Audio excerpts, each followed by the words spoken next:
Bienvenidas, bienvenidos a Laboral Centro de Arte y Creación Industrial en Gijón, Asturias. Celebramos hoy la sesión de la tarde sobre arte, ciencia, tecnología y sociedad, el Winter Lab 2020.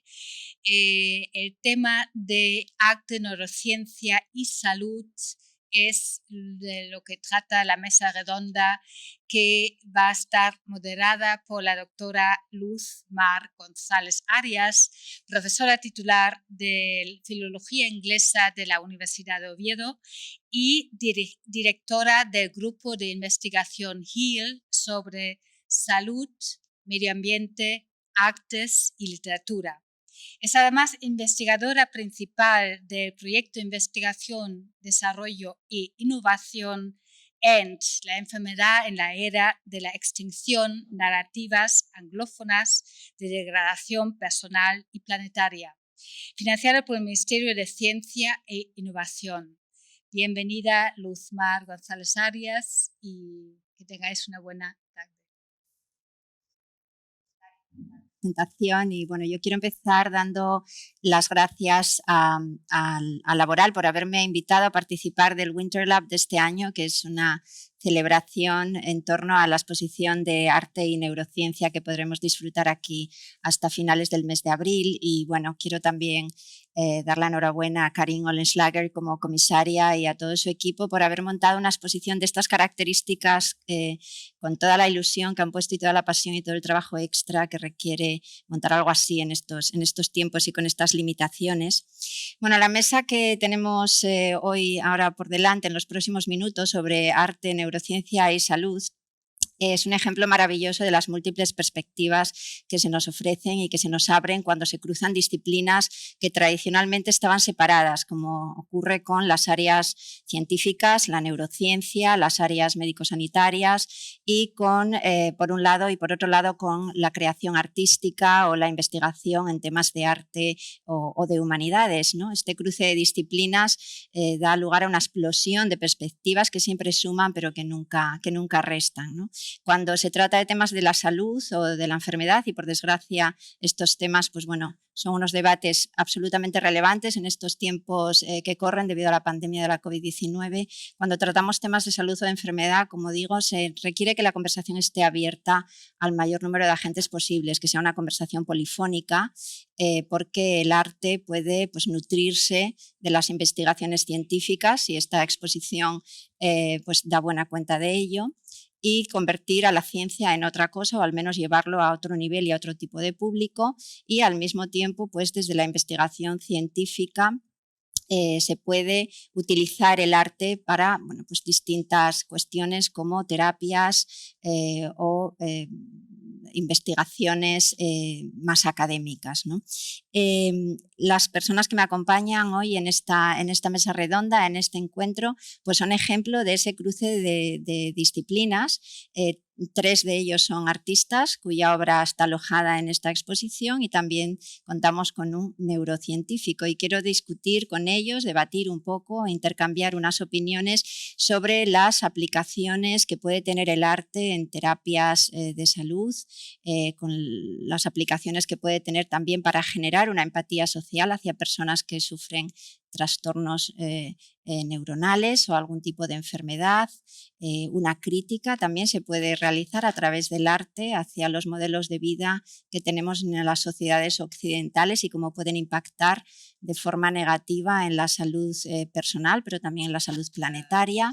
Y bueno, también hablar de la investigación científica, de la neurociencia y del matrimonio de esta rama de investigación con el arte. Y para ello, bueno, pues tengo el placer de compartir aquí esta tarde con Daniel Canogar, que lo tengo a mi izquierda, que comienza su vida, comparte su vida artística y personal entre España y Estados Unidos. Empezó trabajando en el ámbito de la fotografía, pero pronto comienza a investigar, a explorar las posibilidades artísticas de la instalación. Ha expuesto en multitud de espacios a ambos lados del Atlántico. A su lado tenemos a Miguel Ángel Rego, también a mi izquierda, cuya trayectoria también ejemplifica ese hibridismo de disciplinas. Es doctorando y profesor en la Universidad Complutense de Madrid. Allí también estudió ingeniería técnica en informática de sistemas y como artista ha expuesto también en un montón de lugares como el Musac de León, el Impact Festival en Utrecht, ha expuesto en Londres, también aquí en Laboral. Al otro lado de la pantalla, en Viena, tenemos a Emanuel Golov, que es graduado en Investigaciones de Diseño de la Universidad de Artes Aplicadas de Viena. Entre sus proyectos más recientes se encuentra su obra en el pabellón de Austria en la Expo 2017 de Kazajistán y desde el año 2017 dirige un interesante estudio de creación artística donde experimenta con la interacción entre los humanos, el mundo de la inteligencia artificial, la robótica y la neurociencia. Luego su trayectoria también ejemplifica este hibridismo del que hablamos. Y finalmente, a mi derecha se encuentra el doctor Jorge Arias Pérez, director del Instituto de Neurociencias del Principado de Asturias y catedrático de universidad en el área de psicobiología de la Universidad de Oviedo. Lidera el grupo de investigación Neurociencia de la Conducta, ha publicado extensísimamente sobre todas estas cuestiones y ha dirigido hasta 18 tesis doctorales, nada menos en el área de la neurociencia.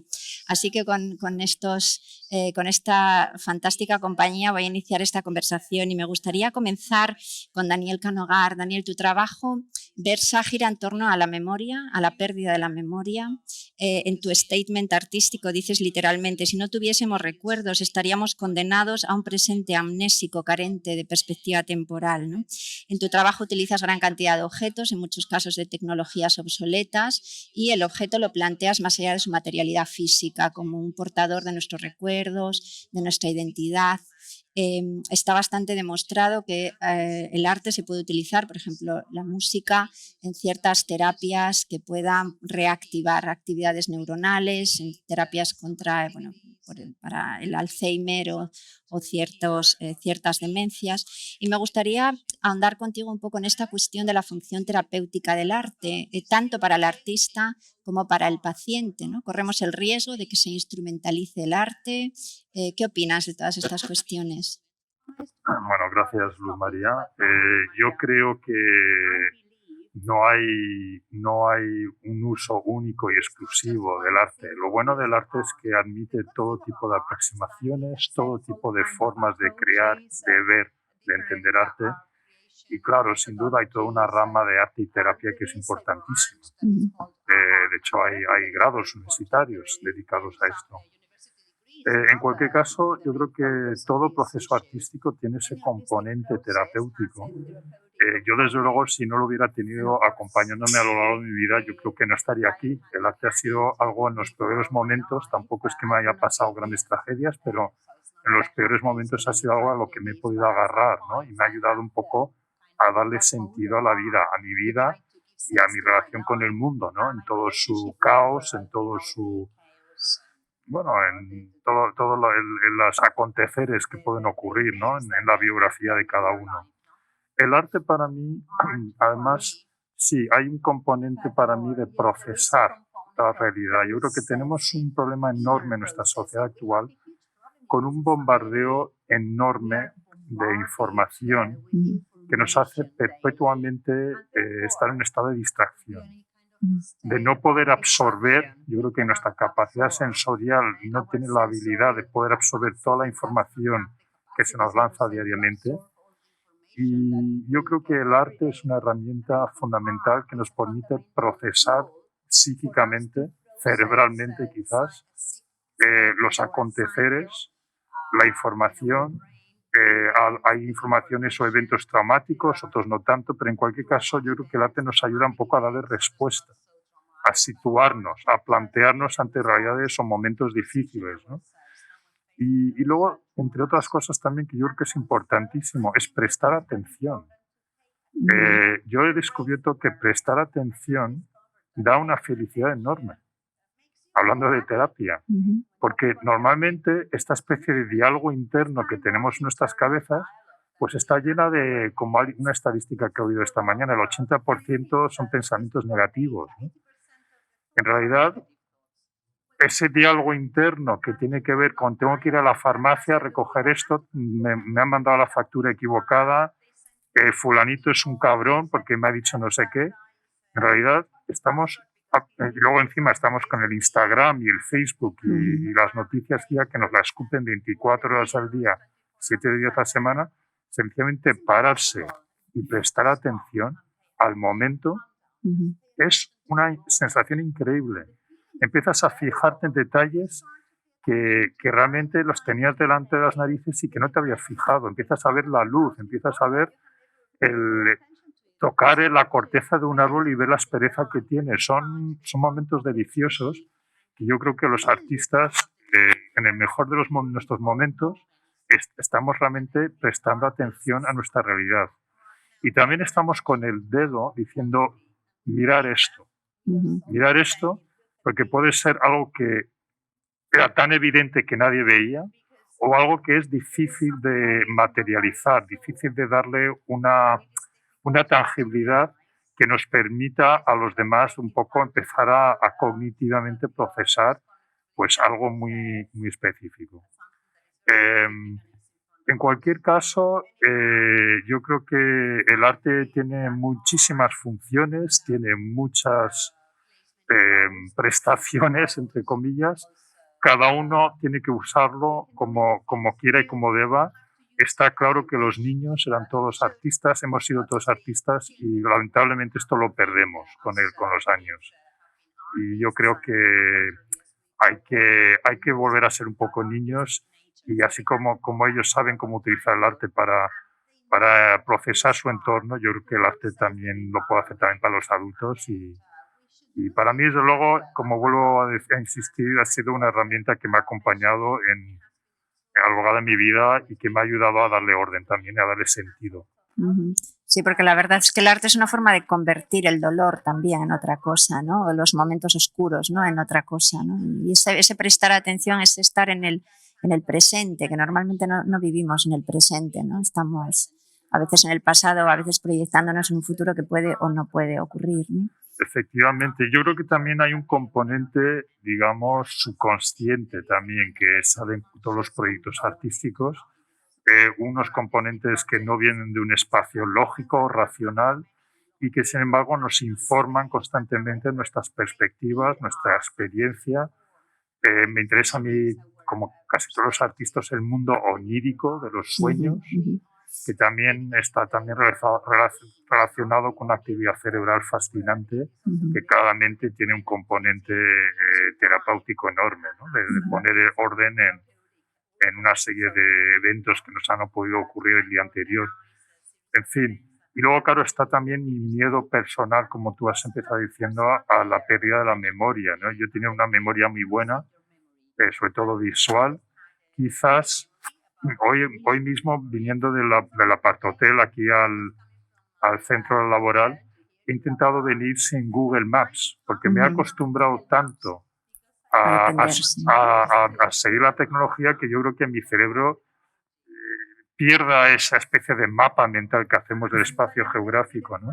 Y en ese sentido, como artista que trabaja con la tecnología, yo tengo que tener cuidado que la tecnología me enamora, me encanta, me apasiona, pero claramente hay componentes para mí perjudiciales para mi salud, incluyendo problemas con la muñeca por uso del ratón, las cervicales y también la pérdida de la memoria por el exceso de bombardeo. Yo soy adicto a las noticias y a la prensa y yo sé que me doy demasiada caña y eso afecta a mi memoria. Y el perder la memoria es perder una noción de quién eres tú.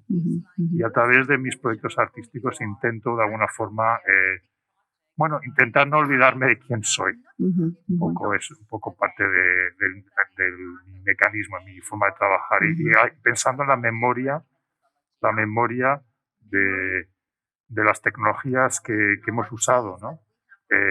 La instalación que tengo aquí en esta exposición, Synaptic Passage, son cables eléctricos, cables de telefónicos, cables informáticos, todo tipo de cables sacados de una chatarrería local, porque eso es parte del proyecto, siempre se encuentran localmente. Son cables que están muertos y de una forma casi animista intento recuperar su memoria, la energía que una vez viajó por esos cables, porque de cierta forma yo creo que también proyectamos cosas sobre los objetos que tenemos alrededor, y me interesa también sacarle un poco esa idea de la memoria que tienen los objetos que hemos creado.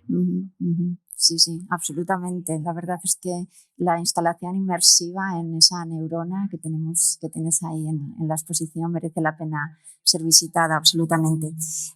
Miguel Ángel, yo también quería hablar contigo de estas cuestiones. En tu trabajo te centras mucho sobre la enfermedad mental, sobre distintos tipos de patologías neuronales, como puede ser la afasia, la agnosia visual, la anosognosia, y te has inspirado mucho en la frase de Metzinger de que la transparencia es un tipo especial de oscuridad, ¿no? Nos muestras en tu trabajo esa oscuridad, que es esta actividad neuronal a la que no tenemos acceso. En cierto sentido nos estás mostrando cómo toda percepción es subjetiva y toda visión es subjetiva, pero sobre todo nos estás mostrando distintas formas de ver el mundo desde una mente que tiene, pues, o que padece este tipo de enfermedades o de patologías neuronales. Y bueno, lo que yo quería preguntarte sobre todo es si consideras que el arte, o ahondar un poco en la cuestión de la función social que tiene el arte, ¿no? Más allá de una función estética, y tu obra ciertamente tiene un impacto estético enorme. Cualquiera que visite la pieza pues lo podrá demostrar, lo podrá comprobar, es muy hipnótica desde un punto de vista estético, pero nos puede ayudar también a empatizar con formas de percibir el mundo con las que normalmente de las que no somos conscientes, ¿no? Sí, bueno, muchas gracias, Luzmar, por la presentación, también a Cari por la invitación, al resto de personas que integran la mesa y a gente que está detrás, que sin ellos sería imposible. Bueno, yo me voy a referir a tu pregunta a través de unas imágenes que he traído a colación de la exposición.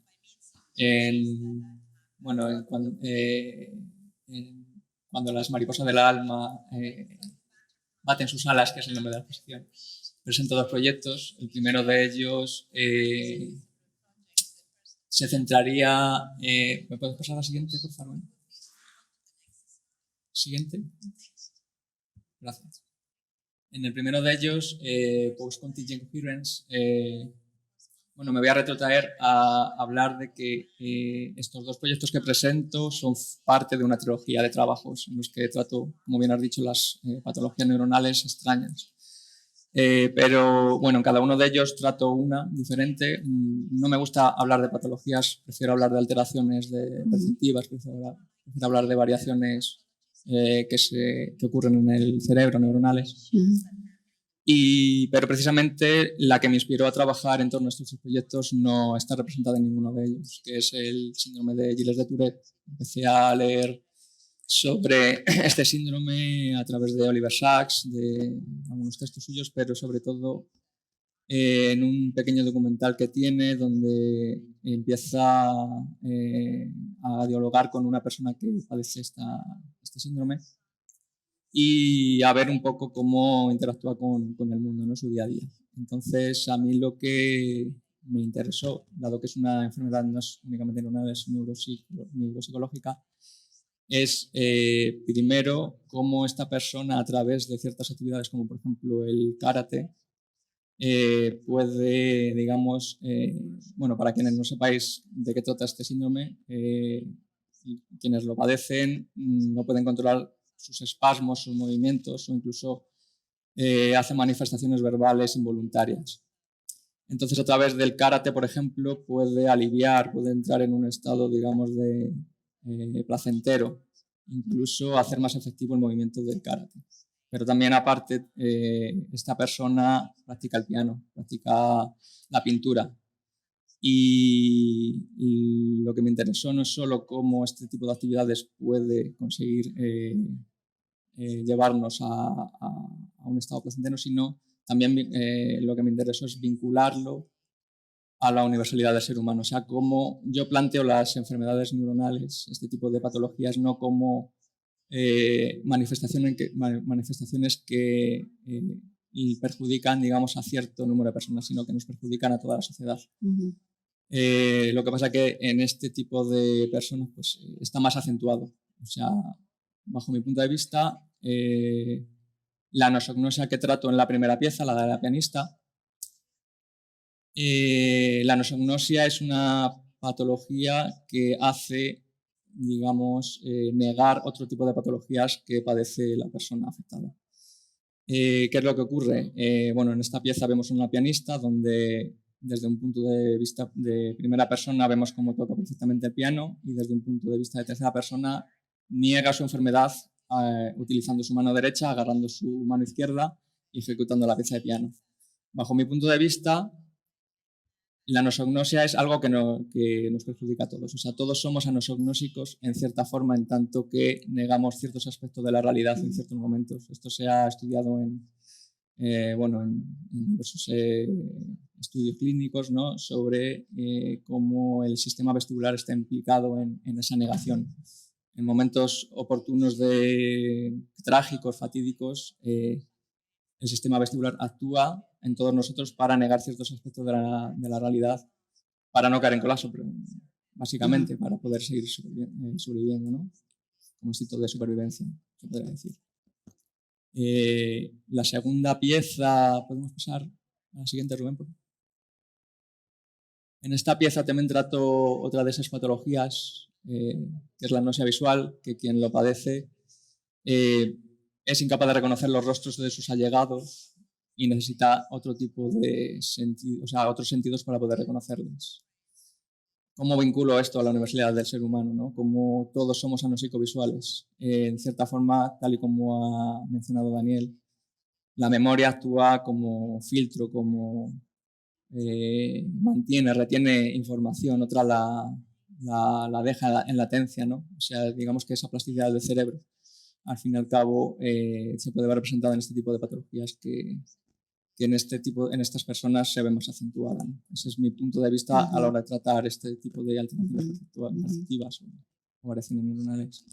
Muchas gracias, Miguel. Es fascinante el tema de cómo percibimos el mundo, ¿no? Y cómo realmente la realidad tal cual es una abstracción, independientemente de que tengamos alguna alteración neuronal o no, o tengamos un cerebro que funcione dentro de lo que se puede considerar la salud mental o la salud neuronal, como todo es subjetivo, ¿no? Y todo sufre alteraciones, ¿no? Me gustaría ahora hablar con Emmanuel Golov, que lo tenemos por estos milagros de la tecnología, lo tenemos al otro lado de la pantalla, lo tenemos en Viena. Emmanuel se ha inspirado, en cierto sentido, en el libro de Elaine Scarry, un tratado filosófico sobre el cuerpo doliente, que se titula The Body in Pain, que es uno de los primeros textos que leemos aquellos que nos dedicamos a investigar en el ámbito de las humanidades médicas, trata pues, sobre la enfermedad y sobre la capacidad que tiene el dolor para romper la articulación lingüística, por así decirlo.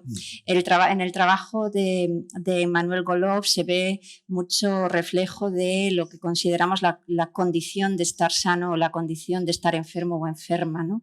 Ha sido crítico también en muchas de sus obras con todo este ritmo acelerado que llevamos en el mundo occidental, en las sociedades contemporáneas, algo que también enlaza con lo que había dicho Daniel, este vivir tan acelerado que nos invita a la producción y a la superproducción, hiperproducción, hiperactividad, en vez de a la reflexión. Y él en sus piezas, como la que tiene aquí, pues digamos que aboga más bien por un no hacer nada, ¿no? Como una dignificación de la vida mucho más reflexiva. Quería preguntarte, Emmanuel, ¿cómo podríamos reflexionar o cuáles son tus pensamientos, tus reflexiones como artista del momento que estamos viviendo actualmente, ¿no? Donde los confinamientos nos han obligado, por un lado, a ralentizar nuestra vida, pero por otro lado nos hiperconectan con toda la tecnología y muchas veces estamos trabajando muchísimas más horas de lo que suele ser lo habitual. Es decir, ¿qué impacto puede tener esto para la salud mental y para la salud física, pero también para la salud del planeta, ¿no? Todo este ritmo acelerado en el que estamos viviendo? ¿Cómo lo ves?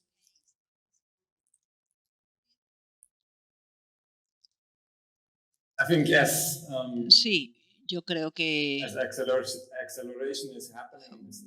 este mundo de la aceleración debido al confinamiento es cierto que estamos más acelerados, pero estamos más hiperconectados continuamente. Y todo ello tiene un impacto en nosotros. Y como nuestros cerebros son estructuras vivas, pues están todo el rato adaptándose a estos contextos cambiantes y nosotros también nos estamos adaptando a los cambios que nos rodean. Además, esto también se vincula con mi proyecto titulado Doing Nothing with the AI, no hacer nada con la inteligencia artificial. ¿De dónde surge esto? Porque me di cuenta que mi capacidad de no hacer nada va cambiando. Porque estoy todo el rato, pues inundado de información y parece que tengo que estar conectado continuamente.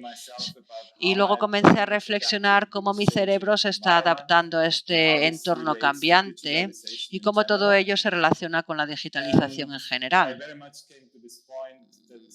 Y llegué a la conclusión de que en realidad no quiero darle un carácter romántico a todo esto que está ocurriendo. Podría decir que, no sé, hace 50 años teníamos más tiempo para prestar más atención y también más tiempo para no hacer nada. Pero al mismo tiempo no sabemos, creo que esta situación podría ser más inspiradora y nos podría hacer reflexionar más, ¿no? Podríamos estar hiperconectados y al mismo tiempo no hacer nada. Para mí no tiene tanto que ver con el juzgar la situación, sino con darnos cuenta de que situándonos en este nuevo entorno, estar presentes en este contexto, tecnológico, pero al mismo tiempo estamos viviendo en un mundo acelerado que nosotros estamos conformando constantemente. No hacer nada, realmente no hacer nada, ¿qué significa no hacer nada? ¿No? Estar reflexionando, estar soñando, estar pensando es no hacer nada, incluso cuando no tenemos ningún tipo de actividad o de movimiento físico o no aparente, por lo menos tenemos una actividad en el cerebro, ¿no? Y tenemos pues esos sueños, esas ensoñaciones, todo esto de lo que habíamos hablado. Muchas gracias, Emanuel.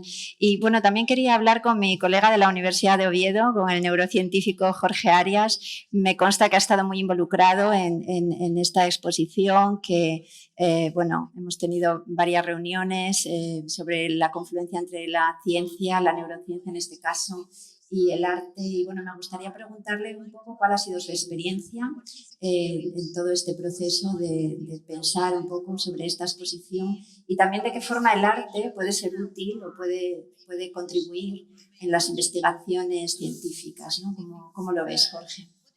Bueno, muy buenas tardes. Bueno, para mí, como lo decías, es un poco la oveja negra del grupo, ¿no? Realmente esto lo estamos viendo yo lo veo desde el campo científico, entonces veo como una aplicación al arte. Para mí ha sido toda una experiencia. Y por lo tanto, para mí fue encantador el poder tener estas conversaciones y el poder plantear cosas a personas que yo no entendía muy bien cómo estaban interpretando realmente esa neurociencia.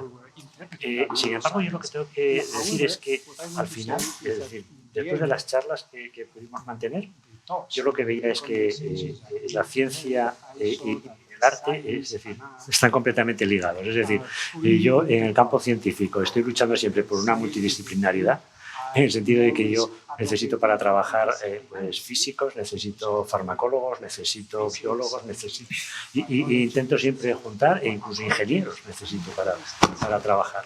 Y entonces lo que me llamó la atención es que los artistas también necesitan lo mismo que yo, necesitan justamente estas integraciones. Entonces, realmente la integración del arte en la ciencia y la ciencia en el arte, realmente somos un continuo. Es decir, yo veo un continuo. Tenemos creatividad, tenemos innovación, me llamaba la atención porque la manera que muchos artistas tienen de plantear su obra es a través de una interiorización de algo que están viendo, observando, y que de repente de esa interiorización sacan algo diferente a como nosotros lo vemos. Y esto a mí me plantea un poco el que cuando yo me presento a un problema de neurociencia, mi idea es cómo abordarlo, ¿no? Entonces, en ese cómo abordarlo, pienso siempre decir, empieza una creatividad, es decir, ¿cómo yo voy a atacar este problema? Es decir, ¿qué técnicas voy a usar? Y entonces yo esto lo veía igual cuando hablábamos aquí del arte y hablábamos de las obras. Es decir, te haces un planteamiento y una presentación de ello. De manera que ese mismo problema se puede atacar de muchas formas. El arte que se presenta, es decir, la obra que se presenta, otro artista creará otra visión diferente de eso. Yo creo que realmente, ya digo, para mí ha sido una experiencia magnífica y me encantaría que siguiéramos. Yo, de hecho, lo decía, es decir, ojalá pasaran por el laboratorio distintos artistas sencillamente para ver lo que hacemos y ver cómo se puede transmitir eso, ¿no? O incluso que nos den ideas de cómo nosotros podemos desarrollar la investigación. Yo muchas veces, nosotros hacemos seminarios, normalmente quincenales con alumnos, y yo invito a los alumnos a que vayan a los seminarios. Son seminarios de investigación donde planteamos lo que hacemos, y qué es lo que estamos haciendo, los datos que están saliendo y cómo los interpretamos. Y los alumnos de cursos, de los primeros cursos, siempre dicen, es que no, profesor, porque es que yo qué voy a aportar. Y yo digo, no, es que justamente lo que quiero es su aportación, porque es una mentalidad abierta, no tan cerrada como la mía, que ya son muchos años de trabajo en el campo. Entonces, yo creo que esto es lo mismo, ¿no? Si pasa un artista por el laboratorio, seguro que cambiamos cosas y generamos nuevos proyectos. Sí, realmente la interdisciplinaridad y la colaboración entre distintas áreas es un poco el camino a seguir, ¿no? Porque ahora, bueno, no sé si os pasa con todas estas noticias del coronavirus, yo cada vez que sale una imagen de un coronavirus en la tele me fijo en el valor estético que tiene, ¿no? No solamente todo el drama, toda la tragedia que hay detrás, pero también hay un componente ahí que siempre nos atrae, ¿no? De las formas, de la estética, y esta exposición pues es un ejemplo de toda esa interdisciplinaridad, porque un científico o una científica que se aproxime va a ver que hay ciertos aparatajes y ciertas formas, ciertas estructuras que recuerdan a un laboratorio, y de la misma forma es una pieza de arte, es un tipo de arte pues como que cruza esas fronteras de las que hablábamos al principio, ¿no? No sé si nos queda algo de tiempo o si tenemos ya que ir terminando. Me dicen que sí, que podemos seguir un poco más en esta conversación, así que fantástico. Yo quería preguntaros también en relación a todo esto que dice Jorge y también a los artistas, empezando por los artistas, cuando realizáis una de estas obras, está claro que tanto en las obras de Miguel Ángel como las de Daniel o las de Manuel hay una investigación detrás, hay una investigación que podríamos denominar académica, hay una lectura de literatura científica, y me pregunto hasta qué punto esto puede ralentizar el proceso creativo, es decir, necesitamos esa investigación, pero hasta qué punto interfiere con esa creación de la obra de arte que, bueno, en principio sale de otro lado, ¿no? O puede salir de otra región, ¿no? De otra parte del alma o del cerebro para utilizar esto. Es decir, cuando decimos hasta aquí, cuando decís hasta aquí ya es suficiente, no quiero leer más, o tenéis que seguir inspirándoos en esa investigación científica. Daniel. Bueno, quizás comienzo yo contestando esta pregunta. A mí la investigación teórica ha sido un fundamento, un cimiento importante en mi vida, pero llegó a un punto que mi interés en la investigación, en el ensayo, me ha encantado. Se me había olvidado este libro, por cierto, The Body and Pain, que fue un verdadero terremoto intelectual, sí, para mí, este libro maravilloso. Para mí también, sí. Sí. Sin embargo, con el tiempo me he dado cuenta, yo necesito seguir haciendo esta lectura de inspiración, ¿no? Lectura inspiracional es como la llamo yo. No lo hago lo suficiente. Me he embrutecido demasiado en los últimos años con esta vorágine diaria. Sé que es algo que es muy importante, como una especie de fuego de fondo que está ahí como cociendo un montón de ideas, pero a la hora de ejecutar, de ponerme a trabajar en un nuevo proyecto, mi opción personal es olvidarme de todo eso. Está ahí. Estas lecturas inspiracionales, estas conversaciones, estas ideas están ahí. Pero si me pongo a trabajar muy literalmente con esas reflexiones teóricas, mi obra se convierte en algo demasiado didáctico o ilustrativo, que es casi peor. Y yo creo que lo que he descubierto es que el arte tiene que ser muy libre. Esto es un poco utópico, pero el arte no tiene por qué servir para nada. Y es un poco como hablábamos antes de hacer nada. Hay momentos, ¿no? Yo desde hace 5 años practico meditación trascendental que me ha cambiado la vida. Me parece que son 2 momentos que hago, uno por la mañana y otro por la tarde, donde no hago nada. Y es muy difícil no hacer nada. Y sin embargo, es de las cosas más productivas que hago en todo el día, en el fondo. En este sentido, el arte yo creo que tiene ese aspecto también de que no tiene por qué tener un propósito o el ser educativo. Y en ese sentido es importantísimo. Aporta muchísimo. Aporta otras formas, otras aproximaciones, responde a otras preguntas que no son las que derivan directamente de una investigación, una reflexión teórica. Esto es como trabajo yo, pero creo que hay muchas otras aproximaciones y eso es lo bueno del arte, es que hay muchas formas de trabajar, miles de formas, podríamos decir casi tantas formas de trabajar como personas las hay o como artistas los hay, ¿no? Y bueno, yo sé que es importante seguir con esa reflexión, esas investigaciones, esas lecturas, pero bueno. Esto que has dicho sobre no hacer nada a mí me recuerda mucho a una frase de la poeta irlandesa Paula Meehan, una poeta muy, muy consolidada en Irlanda, poeta laureada, muy importante, una de las voces más importantes de su generación, y decía que los poetas, que esto es extensible a los artistas en general, son los soñadores profesionales de la cultura y que a veces sería necesario reclamar un sueldo, unas condiciones de vida muy dignas para gente que lo que hace durante el año puede ser soñar algo que luego nos pueda ayudar en una situación de depresión o en una situación de dolor, a que nos pueda ayudar a agarrarnos a eso, ¿no? De repente alguien dice, se ha muerto mi padre, ¿qué hago? Necesito un poema, ¿no? Y hay ese agujero en la cultura porque los poetas no han podido crear, o las poetas porque no han tenido forma de soñar y de ese no hacer nada, ¿no? Que es el no hacer nada desde el punto de vista de la sociedad tan capitalista y tan acelerada en la que vivimos, ¿no? Miguel Ángel, ¿cuál es tu opinión en este sentido sobre esta relación entre la investigación y la creación artística? Sobre todo tú, que eres profesor de universidad, que eres investigador, que estás realizando la tesis doctoral y encuentras muchos problemas para relacionar estas dos actividades. Bueno, primero matizar que no soy profesor todavía, ojalá fuera ya, estoy en prácticas.